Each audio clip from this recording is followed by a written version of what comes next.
Hai teman-teman, saya Andini Dinela dari kelas R4F Pendidikan Matematika Universitas Indraprasta PGRI. Saya akan menjelaskan tentang salah satu pencemaran lingkungan, yaitu pencemaran air.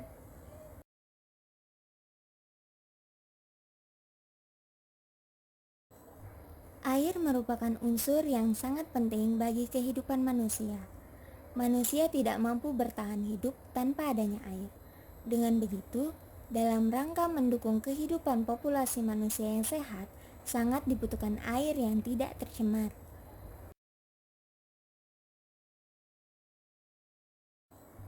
Ciri-ciri pencemaran air. Beberapa ciri-ciri pencemaran air antara lain terjadinya perubahan suhu pada air, memiliki pH yang tidak normal, terjadinya perubahan warna air, terjadinya perubahan pada bau, terjadinya perubahan pada rasa, terdapat endapan dan bahan terlarut pada air, serta terdapat banyak mikroorganisme di dalam air. Pencemaran perairan dalam oleh nutrisi makanan. Setiap organisme dikendalikan oleh kuantitas makanan yang tersedia.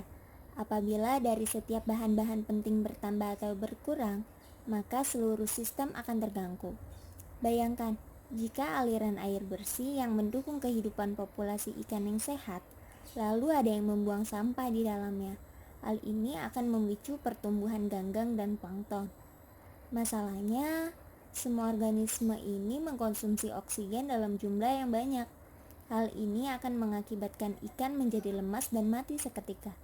Kondisi seperti ini biasanya kita sebut dengan eutrofikasi. Limbah industri terhadap perairan. Pada tahun 1986, Badan Perlindungan Lingkungan mengharuskan untuk memantau konsentrasi dari bahan kimia yang digunakan secara luas dan diyakini beracun terdapat pada sebagian besar sungai. Selanjutnya, pada tahun 1991, ditambahkan 25 jenis bahan kimia lainnya ke dalam daftar pantauan tersebut. Hal ini dilakukan mengingat banyaknya pabrik yang membuang limbah kimia langsung ke lingkungan sehingga lambat laun akan mencemari daerah tersebut. Contohnya yang terjadi pada Sungai Rhine. Ini adalah gambar Sungai Rhine. Bahan beracun yang berasal dari pabrik yang jika dicampur dengan air menimbulkan lumpur ungu dibuang langsung ke Sungai Rhine. Bahan kimia tersebut mengalir beberapa kilometer ke bawah daerah bencana dan mengakibatkan kematian seluruh kehidupan organisme perairan tersebut. Bangkai-bangkai hewan dan tumbuhan ditemukan di sepanjang sungai tersebut. Akibatnya, daerah yang dipasok air oleh Sungai Rhine harus menghentikan pasokan air tersebut dan mencari sumber air yang baru.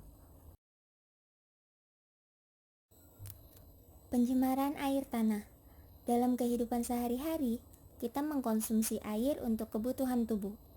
Air yang kita konsumsi ini sebagian besar berasal dari air yang berada di dalam lapisan tanah yang sering kita sebut dengan air tanah. Pencemaran air tanah merupakan sebuah kondisi di mana tanah sebagai tempat berkumpulnya air tercemar oleh polutan sehingga air yang berada di dalamnya juga ikut tercemar.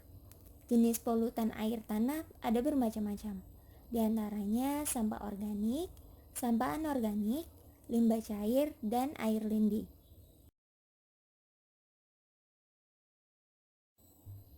Dampak pencemaran air terhadap kesehatan manusia.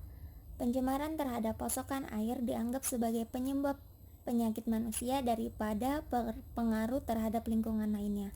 Dampak dari masalah ini dapat diukur oleh dua kisah yang terdapat dalam buku State of the World pada tahun 1996.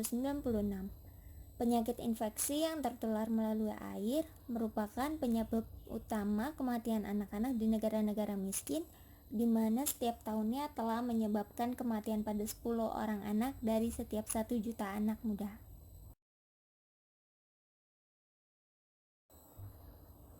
Pencemaran air sebaiknya dihindari, karena akan berdampak pada diri kita sendiri dan lingkungan kita. Oleh karena itu, jagalah perairan kita. Terima kasih. Wassalamualaikum warahmatullahi wabarakatuh.